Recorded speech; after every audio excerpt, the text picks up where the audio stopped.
Imagine $1 billion.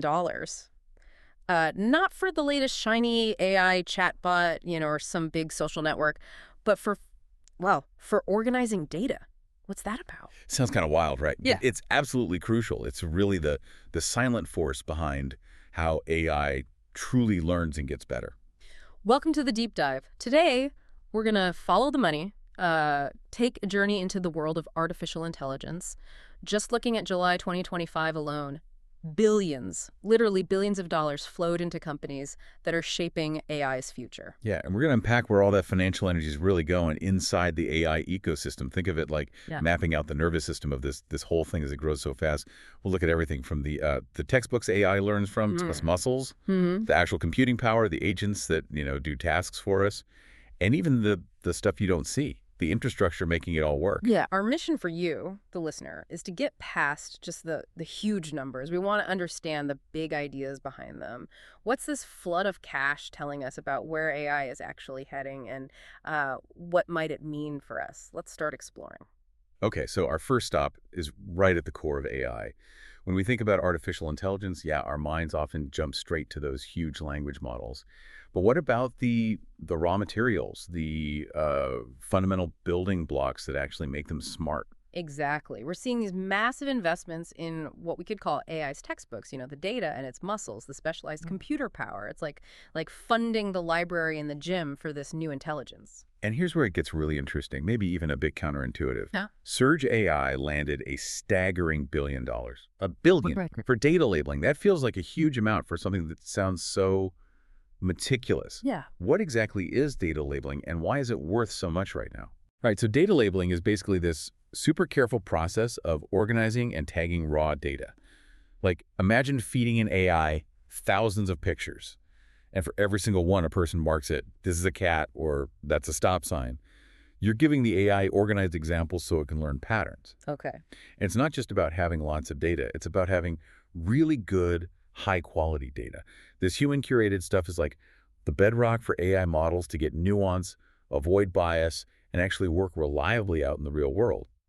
$1 billion bet here kind of tells you that getting that data quality right with humans involved is still a major bottleneck. It's a really high-value piece of the puzzle, even as AI gets smarter. So it's the quiet, really precise work that truly feeds and refines an AI's intelligence. Eat. Fascinating. Then, switching gears a bit, you have Groq.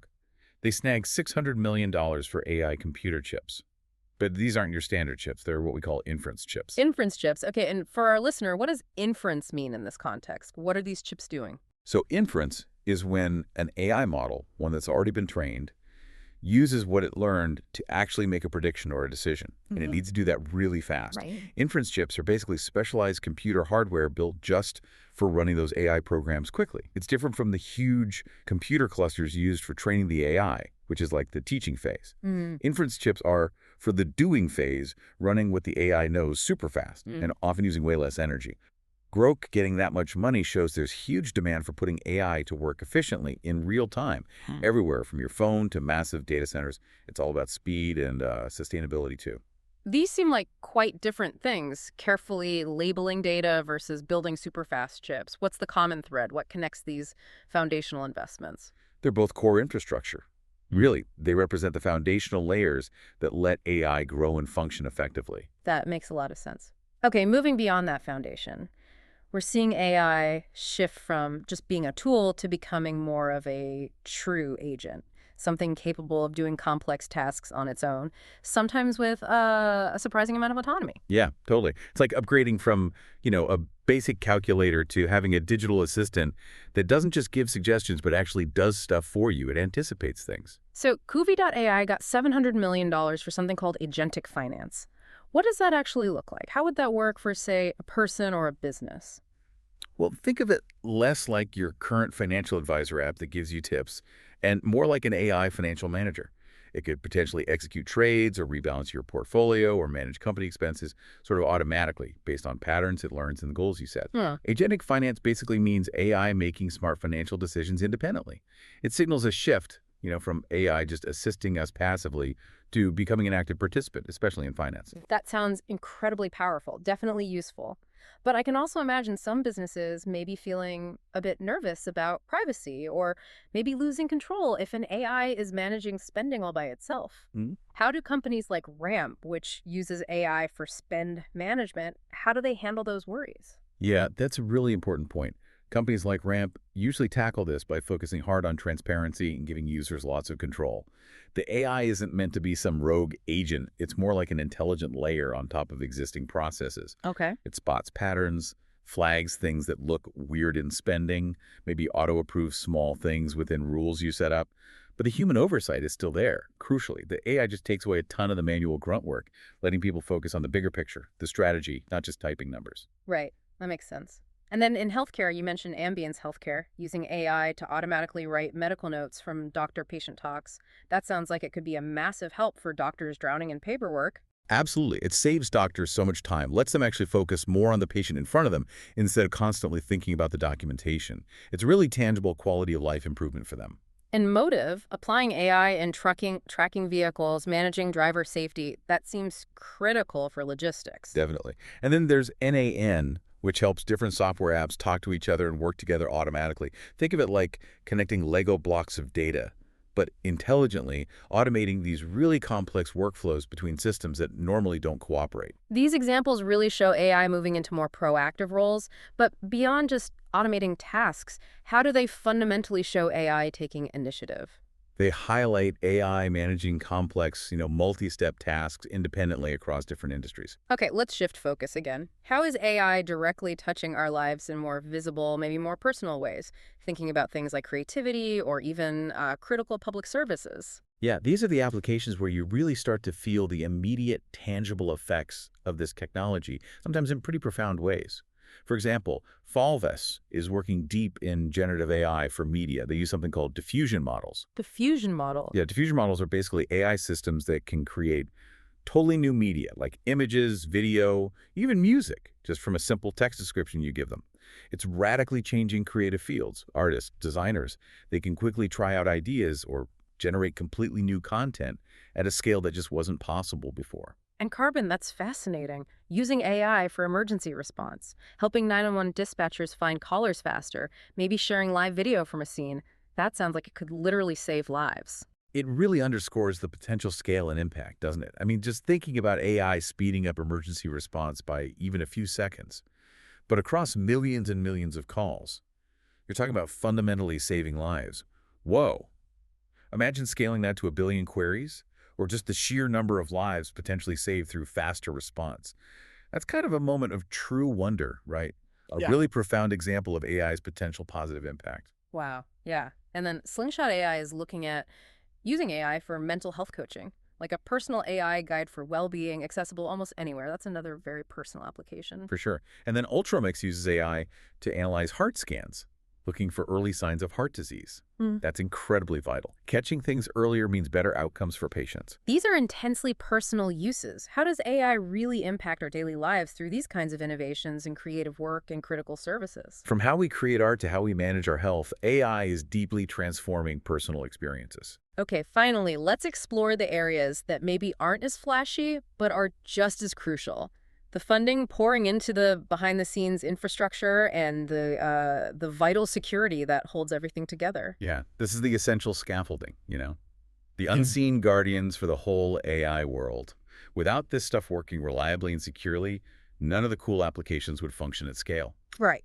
So Observe helps companies manage and actually understand the massive amounts of data they have stored in the cloud, making sense of all that digital noise. Mm-hmm. And 1KO MMA 5 Degrees, that's a clean energy company using technology, often involving AI, to make homes smarter, more energy efficient. Kind of a quiet revolution, but really powerful for sustainability. Anaconda provides open source tools for building AI applications. That sounds like it makes complex AI development more accessible for everyone, right? Not just big companies. Exactly. It democratizes it a bit. And Herodivs provides security for older software legacy systems that maybe aren't supported anymore but are still critical. Keeps companies safe from hackers. It's like a digital bodyguard for aging tech infrastructure. And Oxide Computer Company, interesting, they actually build the servers for cloud computing from the ground up, not just assemble parts, designing the hardware itself. Then there's Noma Security, building what they call an autonomous security platform. And autonomous here means it works by itself. Pretty much, yeah.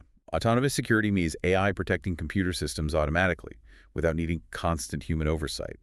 It learns what normal looks like for a system, spots weird stuff, anomalies, and can actually shut down threats before they cause damage.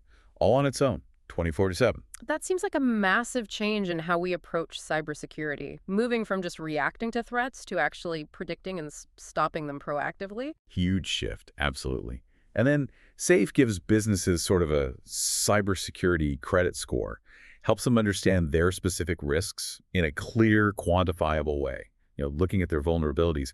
I have to admit, I still wrestle with prompt drift myself sometimes, trying to get an AI to consistently do what I want. So understanding vulnerabilities and managing risk proactively, it's just key in this complex world. And Gup focuses on conversational AI, powering those chatbots we're all interacting with more and more for customer service and things like that. Right. And Ashby helps companies hire better with an all-in-one recruiting platform, often using AI, to sift through applications and find the best potential candidates much faster. So we've got data management, clean energy tech, open source tools, security for old and new systems, even recruiting. What's the common thread tying these diverse companies together in this sort of unseen pillar category? They really represent the essential, often invisible systems that enable both AI itself and just modern business operations in general. Sponsor. So pulling this all together, what does it all mean? This deep dive into where the AI money's been flowing recently paints a pretty clear picture, doesn't it? The cash isn't just going into the brains, those big language models everyone talks about. Right, exactly. It's flowing into the entire ecosystem, like every single layer. From the textbooks, that meticulously labeled data, teaching the AI to the muscles, those super fast, efficient computer chips, and the agents that are starting to perform complex tasks for us kind of on their own. We've seen these huge investments covering everything from the absolute bedrock foundations of AI, like preparing data and building specialized hardware, all the way through to these really advanced applications that directly touch our daily health, our safety, even our creativity. It's a truly distributed effort. It feels like a systemic re-architecture happening across pretty much every industry. This isn't just some tech bubble. It feels more like a fundamental rethinking of how business is run and how we interact with the world. It's pretty profound when you look at it that way. This explosion of funding seems to tell us that AI isn't just a passing trend. It feels like a profound, undeniable shift that's already well underway. It truly is. We're basically watching the building blocks of an AI-first future get put into place right now, sometimes quietly, but very, very rapidly. So for you, the listener, maybe here's a provocative thought to leave you with. As this huge amount of capital keeps pouring in and reshaping the landscape, how will this AI-driven future really change the fabric of our society over the next, say, 5, 10 years? What completely new applications, things we maybe can't even properly imagine yet, might emerge from these investments and fundamentally alter our daily lives? Keep your eyes open, because the implications are definitely far-reaching. And honestly, the journey feels like it's just getting started. Thank you for joining us on this deep dive into the latest AI funding landscape. We hope you feel a bit more informed and maybe just a little more curious about the world that's being built all around us. Out hero music.